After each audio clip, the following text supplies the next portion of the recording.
నమస్తే welcome to 69 TV నేను మీ సుమాంజలి ముందుగా బులెటిన్ లోని హెడ్లైన్స్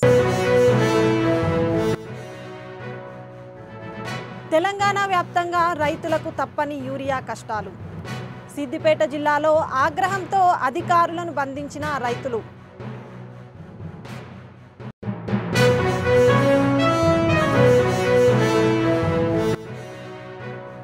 కృష్ణానది పరివాహక ప్రాంతాల్లో పర్యటించిన ఏపీ మంత్రి ముంపు గ్రామాల ప్రజలు అప్రమత్తంగా ఉండాలన్న నాదెండ్ల మనోహర్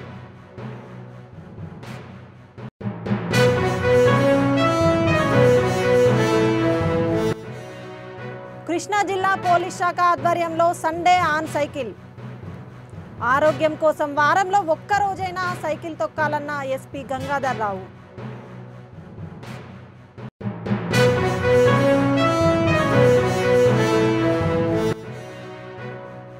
ఏపీఎల్ సీజన్ 4లో విజేతగా నిలిచిన తుంగభద్ర వారియర్స్ గెలిచిన జట్టుకు ట్రోఫీతో పాటు 35 లక్షల నగదు అందించిన కేశినేని చిన్ని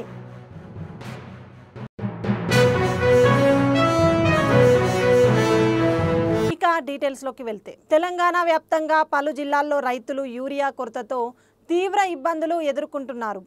తెల్లవారుజాము నుంచే సహకార సంఘాల వద్దకు చేరుకొని యూరియా కోసం క్యూలలో నిల్చుంటున్నారు. కొన్ని చోట్ల వానలో తడుస్తున్నారు. కొన్ని సరఫరా కేంద్రాల ముందు తమ కార్డులు చెప్పులతో పొడవైన క్యూ లైన్లు కనిపిస్తున్నాయి. యూరియా ఇవ్వకపోవడంతో సిద్దిపేట జిల్లాలో రైతులు తిరగబడి వ్యవసాయ శాఖ అధికారులను బంధించారు. ఉమ్మడి మెదక్ జిల్లాలో యూరియా కొరత అధికంగా ఉందని మాజీ మంత్రి హరీష్ రావు సైతం ఆందోళన వ్యక్తం చేశారు.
చూసుకోదా సరే పెట్టినా ఏది ఏదైనా పెట్టినట్టేనా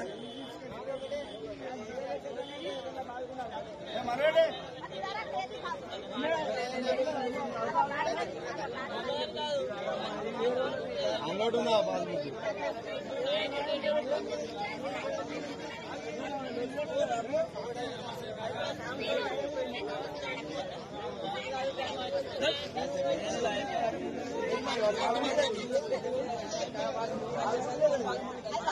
ఈ కాంగ్రెస్ నాయకుడు కాంగ్రెస్ కి ఓటేయా అని చెప్తుండే ఈ లైన్లు వచ్చినాయి. గుంటూరు జిల్లా కొల్లిపర మండల పరిధిలోని కృష్ణానది పరివాహక ప్రాంతాల్లో మంత్రి నాదెండ్ల మనోహర్ పర్యటించారు. నదిలో 43 లక్షల క్యూసెక్కుల నుంచి 5.2 లక్షల క్యూసెక్కుల వరద నీరు ప్రవహిస్తుందని లంక గ్రామాల ప్రజలు సురక్షిత ప్రాంతాలకు వెళ్లాలని ఆయన సూచించారు. అధికారులు అప్రమత్తంగా ఉన్నారని కరకట్టలపై నిఘా కొనసాగుతోందని తెలిపారు. రైతులు ఎరువుల కొరత గురించి ప్రస్తావించగా జేసీ జిల్లా వ్యవసాయ శాఖ అధికారులతో మాట్లాడి సమస్యను పరిష్కరించాలని కోరారు. అనేక ప్రాంతాల్లో ఇబ్బందికరమైన పరిస్థితులు ఉన్నా ఇప్పటి వరకు మనకి కొల్లిపర మండలంలో అటువంటి సమస్య రాకుండా రాష్ట్ర ప్రభుత్వం తీసుకున్న తగు జాగ్రత్తల్లో భాగంగా దాదాపు 4,34,000 క్యూసెక్లు ఇందాక సాయంత్రం 5 వరకు మనకి ప్రకాశం బ్యారేజ్ నుంచి దిగువ ప్రాంతానికి వస్తుంది. ప్రస్తుతం హనుమాన్పాలెం బొమ్మన్పాలెంలో ఇక్కడ రైతాంగం కొంతవరకు ఉద్యాన పంటలు నష్టపోయినాయనే సమాచారం తహసీల్దార్ గారు అగ్రికల్చర్ డిపార్ట్మెంట్, హార్టికల్చర్ డిపార్ట్మెంట్ అందించారు. వారికి అందించాల్సిన సహాయం ప్రభుత్వం నుంచి ఇమీడియట్గా ముందు తక్షణ చర్యగా విత్తనాల విషయంలో కానివ్వండి, ఫర్టిలైజర్స్ విషయంలో కానివ్వండి రైతులను ఆదుకునే విధంగా ముందు చర్యలు తీసుకుంటాం. అది సొసైటీ భూముల ఇంకేమైనా అది వేరే విషయం, కానీ ముందు రైతులకు ఆ విధమైన ఒక వెసులుబాటు కల్పించడానికి ఇప్పుడే నేను కలెక్టర్ గారితో, జాయింట్ కలెక్టర్ గారితో మాట్లాడి స్థానికంగా ఎక్కడైతే ఆ పంట నష్టం జరిగిందో ఎవరికి కూడా ఇబ్బంది కలగకుండా చూసుకోవడానికి తప్పకుండా చర్యలు తీసుకుంటాం. అదేవిధంగా మనకి బొమ్మాన్ పాలెంలోనూ అటుపక్క ఆనర్పులంకలో కూడా కొంచెం లైఫ్ జాకెట్లు అవి ఏర్పాటు చేస్తే ఒకవేళ వరద పెరిగినా కూడా ఇబ్బంది ఉండదని అంటున్నారు. కానీ ఇప్పటివరకు నాకున్న సమాచారం అయితే 5,33,000 క్యూసెక్లు శ్రీశైలంలో వదిలేరు. సో ప్రస్తుతం మన దగ్గర 4,34,000 క్యూసెక్లు ప్రస్తుతం ప్రకాశం బ్యారేజ్లో ఉంది కాబట్టి కొంతవరకు పెరగచ్చు. రెండో ప్రమాదం హెచ్చరిక దాటకుండా ఉంటుందని నేను భావిస్తున్నాను. అయితే 6 లక్షల వరకు కొంచెం జాగ్రత్తగా ఉండాలి. 6 లక్షలు దాటితే మనకి పంట నష్టం జరిగే అవకాశాలు ఉన్నాయి కాబట్టి తప్పకుండా ఎప్పటికప్పుడు మానిటర్ చేసుకుంటున్నాం. స్థానికంగా ఉన్న ప్రజాప్రతినిధులు, అధికార యంత్రాంగం అందరం కూడా అంతిమంగా మనం ప్రాణ నష్టం కలగకుండా, పశువుల నష్టం కలగకుండా రైతాంగాన్ని కాపాడుకునే విధంగా ప్రభుత్వం నుంచి తప్పకుండా మేము చర్యలు తీసుకుంటాం. అందులో ఎక్కడ కూడా ఇబ్బంది లేకుండా చూసుకునే బాధ్యత మనందరం తీసుకుంటాం. కేంద్ర రాష్ట్ర ప్రభుత్వాల ఉత్తర్వుల మేరకు ఫిట్ ఇండియాలో భాగంగా కృష్ణా జిల్లా పోలీస్ శాఖ ఆధ్వర్యంలో ఆదివారం ఉదయం సండే ఆన్ సైకిల్ కార్యక్రమాన్ని ప్రారంభించారు. ఈ కార్యక్రమాన్ని జిల్లా ఎస్పీ గంగాధర్ రావు జిల్లా పోలీస్ కార్యాలయం వద్ద జెండా ఊపి ప్రారంభించారు. ప్రతిరోజు దినచర్యల్లో బిజీగా నడిపే వారంతా ఆదివారం ఒక్కరోజు సైకిల్పై ప్రయాణం చేస్తే ఆరోగ్యంగా ఉంటారని ఎస్పీ తెలిపారు.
కాసేపు లెఫ్ట్కి కాసేపు రైట్కి ఉండు, ఒకే మధ్యలో కాదు.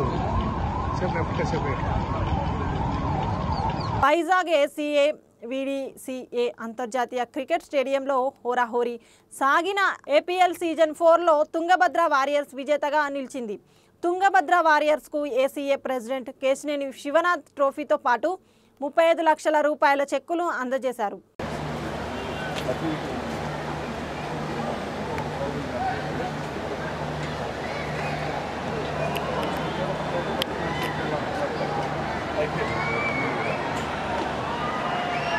రాష్ట్ర ప్రభుత్వం ప్రతిష్టాత్మకంగా నిర్వహిస్తున్న స్వర్ణాంధ్ర స్వచ్ఛ ఆంధ్ర కార్యక్రమంలో ప్రతి ఒక్కరూ భాగస్వాములు కావాలని నంద్యాల జిల్లా జాయింట్ కలెక్టర్ విష్ణుచరణ్ పిలుపునిచ్చారు.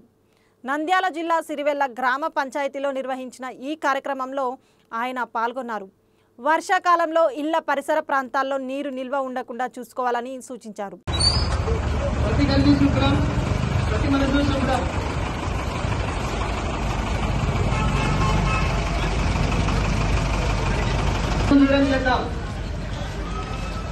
పరిశుభ్రత అలవాటు, ఆరోగ్యకరమైన జీవితం. ప్రతి గల్లీ శుభ్రం, ప్రతి మనసు శుభ్రం. ప్రతి గల్లీ శుభ్రం.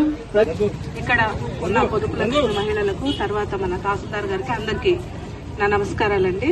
మరి మీ గ్రామాన్ని మీరు ఎంత పరిశుభ్రంగా ఉంచుకోవాలన్నది మీకు అవగాహన కొరకు ప్రతి నెల మూడవ శనివారం స్వచ్ఛత కార్యక్రమాల కొరకు శ్రమదానం చేసి పరిశుభ్ర ఆంధ్రప్రదేశ్ సాధించే సంకల్పానికి కట్టుబడి ఉంటానని ఈ రోజు పరిశుభ్రత గురించి నేను వేసిన ఈ ముందడుగు ఆంధ్రప్రదేశ్ రాష్ట్రాన్ని శుభ్రపరచడంలో సహాయం చేస్తుందని నమ్ముతూ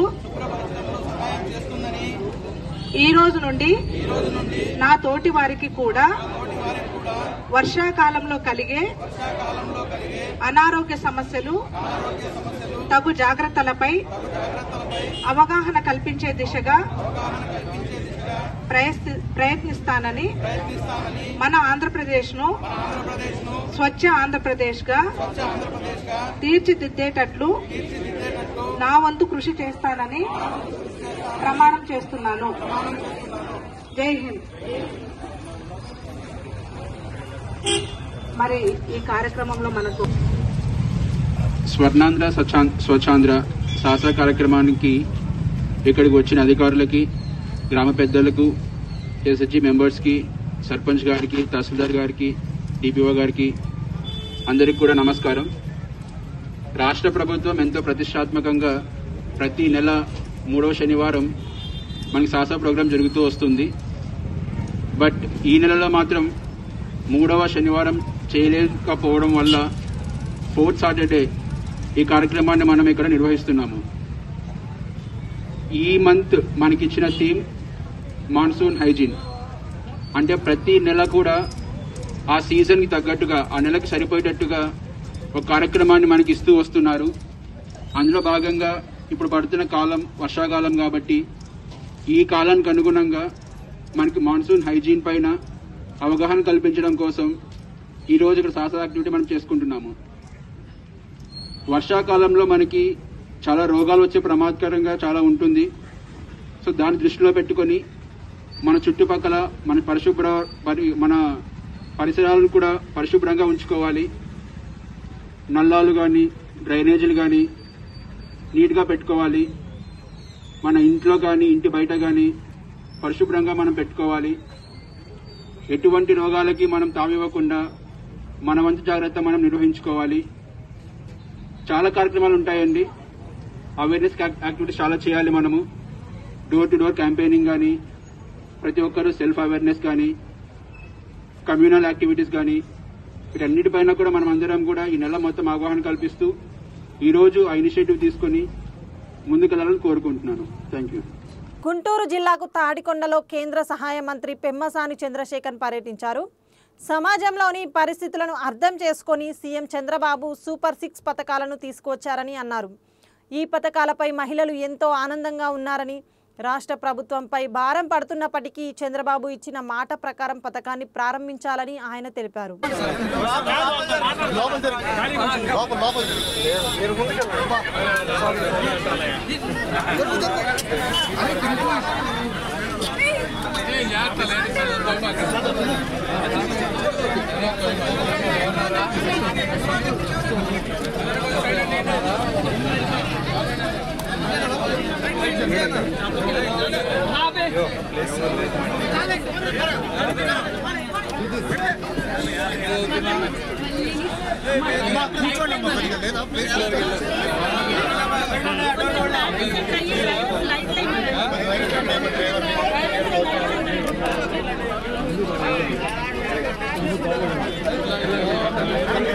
నియోజకవర్గంలో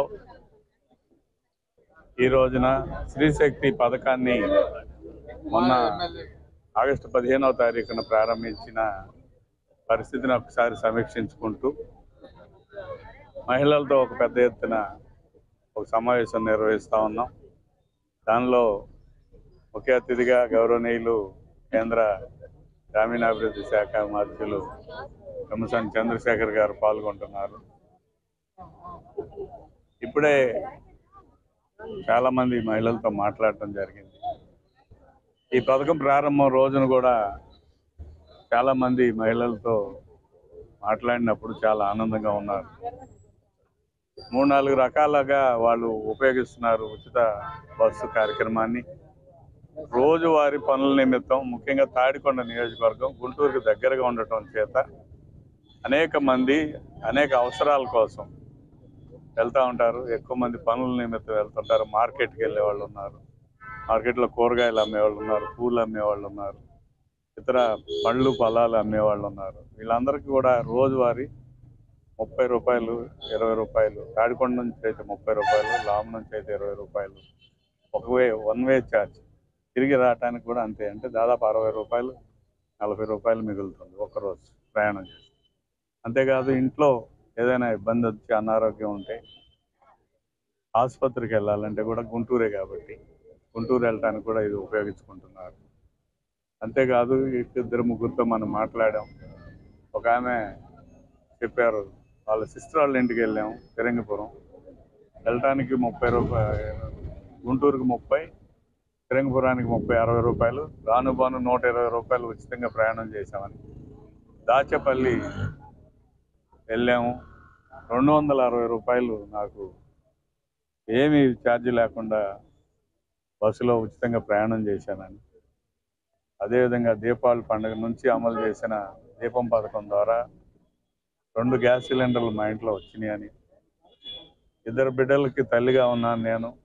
గతంలో సర్ది చెప్పడానికి నా ప్రాణం మీదకి వచ్చేది, ఒకళ్ళకే పడేవి డబ్బులు. ఇప్పుడు తల్లికి వందనం ద్వారా 2 బిడ్డలకి డబ్బులు పడటం చేత కొంత మిగులు కూడా నా దగ్గర కనిపిస్తూ ఉందని చెప్పడం చాలా సంతోషం. ఇటీవల కాలంలో అన్నదాత సుఖీభావ పథకాన్ని కూడా ఒక మహిళ చెప్పారు. ఆమె పేరు మీద ఎకరం భూమి ఉంది, నాకు ఆ ఎకరానికి సంబంధించిన 7,000 రూపాయలు డబ్బులు వచ్చినాయి.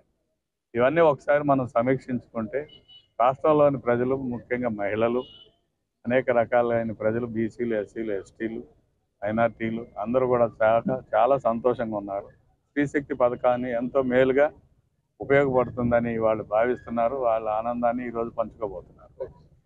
కూటమి ప్రభుత్వం రాకముందు సూపర్ 6 అనేటువంటి హామీలతోటి ఈరోజు గౌరవ ముఖ్యమంత్రి శ్రీ నారా చంద్రబాబు నాయుడు గారు సమాజంలో ఉన్నటువంటి పరిస్థితులని అన్నిటిని అర్థం చేసుకొని కొన్ని పథకాలు తీసుకొచ్చారు. ఈరోజు ఇక్కడ మహిళలతో అందరితో మాట్లాడుతూ ఉంటే చాలా ఆనందంగా ఉన్నారు. ముఖ్యంగా ముస్లిం మహిళలు ఇక్కడైతే చాలా ఆనందంగా ఉన్నారు. తల్లికి వందనం అనేది వాళ్ళ ఇళ్లలో అంతా వచ్చిందని, సిలిండర్లు దాదాపు 900 రూపాయలు విలువ చేసే సిలిండర్లు ఒక్కొక్కరికి ఆల్రెడీ 2 సార్లు వచ్చినాయని. అంటే ఒక ఇంట్లో ఉన్నటువంటి వారు 4 నుంచి 6 సిలిండర్లు ఉండే మనుషులను బట్టి వాడేవాళ్ళు. అందులో 2 నుంచి 3 సిలిండర్లు ఫ్రీగా వచ్చేస్తే మొత్తం దాని ఖర్చు అంతా మిగిలిపోవటం. ఈరోజు మరి డైలీ చాలా మంది వేరే ప్రాంతాలకు వెళ్ళి పని చేసుకొని వస్తూ ఉంటారు, అయితే హాస్పిటల్కి వెళ్ళి వస్తూ ఉంటారు. వాళ్ళందరికీ కూడా కొంతమందికి వెళ్ళొచ్చినందుకు 60 రూపాయల నుంచి పెట్టుకుంటే 200-250 రూపాయల వరకు ఫ్రీగా ఈరోజు ఒక్కొక్క రోజు వస్తూ ఉంది. ఈ విధంగా అన్ని విధాలుగా ఏ విధంగా చూసినా కూడా కొంతమంది మహిళలు కూడా ఫార్మింగ్ చేస్తా అన్నదాత సుఖీభావ కూడా కొంతమందికి వచ్చినాయి అని చెప్తా ఉన్నారు. ఈ విధంగా మహిళలు అన్ని విధాలుగా, అంటే ఒక విధంగా అదేవిధంగా హస్బెండ్స్ ఒకటి వీళ్ళ ఇళ్లలో చాలా ఆనందంగా ఉన్నారు. రెండోది వీళ్ళందరూ చెప్తుంది ఇప్పుడు అందరికీ మగవారికి కూడా పనులు దొరుకుతున్నాయి. ఒకప్పుడు పనులు దొరకకపోవటం, ఏం చేయాలో అర్థం కాక ఆ పిచ్చి మందు తాగటం, ఈ విధంగా అంతా ఇబ్బంది పడ్డారు. ఈ విధంగా ఏ విధంగా చూసుకున్నా కూడా అందరూ చాలా సంతృప్తిగా ఉన్నారు, చాలా ఆనందంగా ఉన్నారు. డెఫినెట్గా ఇవన్నీ ఏంటంటే రాష్ట్రం మీద విపరీతమైనటువంటి భారం పడతా ఉన్నా కూడా ఇచ్చిన మాట ప్రకారం శ్రీ నారా చంద్రబాబు నాయుడు గారు, పవన్ కళ్యాణ్ గారు విధంగా అన్ని వర్గాలకి మేలు జరిగే విధంగా అద్భుతంగా జరుగుతూ ఉంది. ఇందులో ఇప్పుడు మొన్న మీరు ఒక తల్లికి వందనం తీసుకున్నా కానీ ఈ పథకాలన్నీ దాదాపు 30% పైన బీసీలు, ఒక 20% చొప్పున ఎస్సీ ఎస్టీస్, ఈ విధంగా 50 to 60% పైన ఎక్కువ మంది బడుగు బలహీన వర్గాల ప్రజలకి ఇవన్నీ మేలు జరుగుతూ ఉన్నాయి. కాబట్టి గుంటూరు ప్రాంత ప్రజల తరఫున అందరం కూడా శ్రీ నారా చంద్రబాబు నాయుడు గారికి మరొకసారి ధన్యవాదాలు తెలుపుతా ఉన్నాం. వినాయక చవితి ఉత్సవాలు ఘనంగా జరుపుకునేందుకు రాష్ట్రంలో పల్లె నుంచి పట్నం వరకు సిద్ధమవుతోంది. ప్రతి పండుగ వెనుక ఓ మహోన్నత లక్ష్యం దాగి ఉంటుంది. ప్రకృతిలో మమేకమవుతూ నేల, నీరు, చెట్టు, పుట్ట తదితర ప్రకృతి శక్తులన్నింటినీ ఆరాధించడం ఆనవాయితీగా వస్తుంది. ఇదే మన భారతీయ సంస్కృతి గొప్పతనం.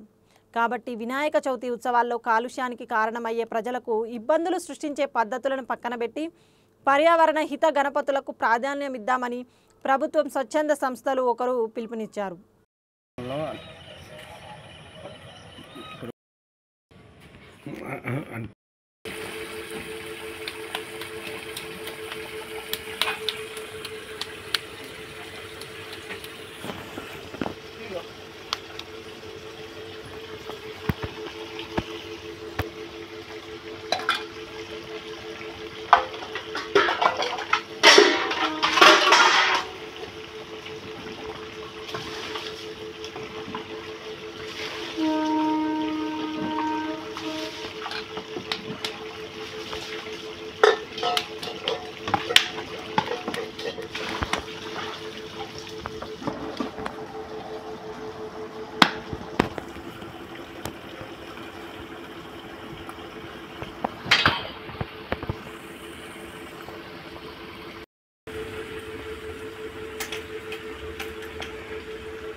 ఇడుపులపాయ ట్రిపుల్ ఐటీలో శ్రీకాకుళానికి చెందిన నరసింహనాయుడు అనే విద్యార్థి బాత్రూమ్ కిటికీకి ఉరి వేసుకొని ఆత్మహత్య చేసుకున్నాడు.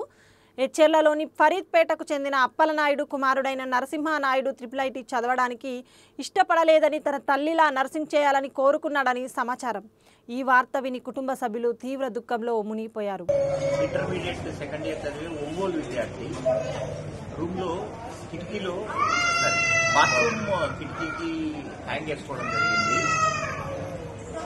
పిల్లలు వాళ్ళ రూమ్మేట్లు గంట నుంచి రాకపోయేసరికి బాత్రూమ్కి వెళ్ళి చూస్తే ఆ రూమ్లో హ్యాంగ్ చేసుకున్నారు. వెంబడే పిల్లలు ఆయన కట్ చేసి హాస్పిటల్కి తీసుకురావడానికి ప్రయత్నం చేశారు.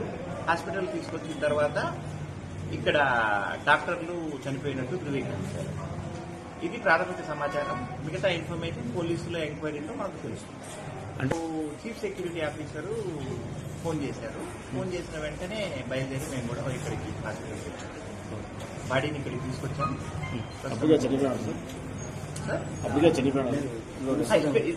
అప్పటికి మనకు పూర్తి సమాచారం తెలియదు. ఇక్కడ వచ్చిన తర్వాత డాక్టర్లు ధృవీకరించారు.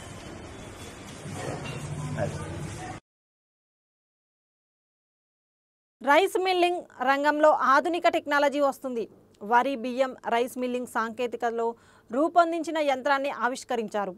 ఫిలింనగర్లోని జేఆర్సీ కన్వెన్షన్ సెంటర్లో దక్షిణ భారత రైస్ మిల్లర్స్ అసోసియేషన్ అధ్యక్షుడు Devender Reddy, Telangana rice millers association అధ్యక్షుడు గంప నాగేంద్ర సంస్థ ప్రతినిధులు ఆవిష్కరించారు.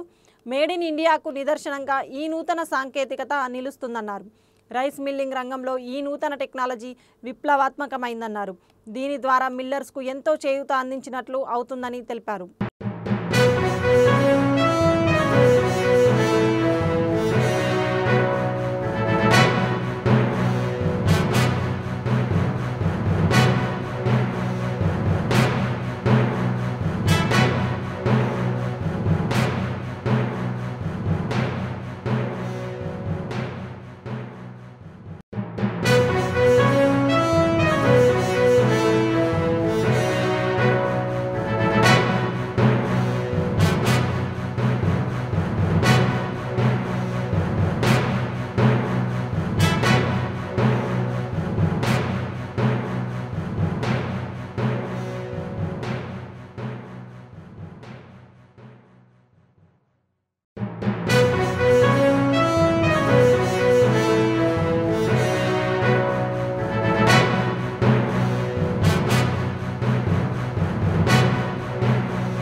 బులెటిన్ ముగించే ముందు హెడ్లైన్స్ మరోసారి. తెలంగాణ వ్యాప్తంగా రైతులకు తప్పని యూరియా కష్టాలు. సిద్దిపేట జిల్లాలో ఆగ్రహంతో అధికారులను బంధించిన రైతులు.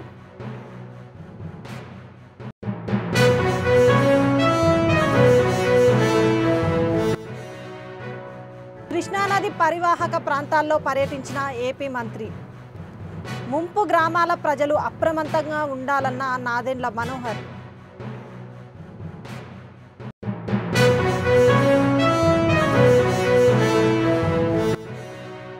కృష్ణా జిల్లా పోలీస్ శాఖ ఆధ్వర్యంలో సండే ఆన్ సైకిల్. ఆరోగ్యం కోసం వారంలో ఒక్కరోజైనా సైకిల్ తొక్కాలన్న ఎస్పీ గంగాధర్ రావు.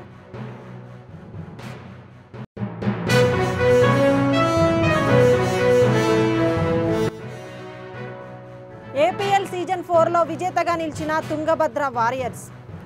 గెలిచిన జట్టుకు ట్రోఫీతో పాటు 35 లక్షల నగదు అందించిన కేశినేని చిన్ని.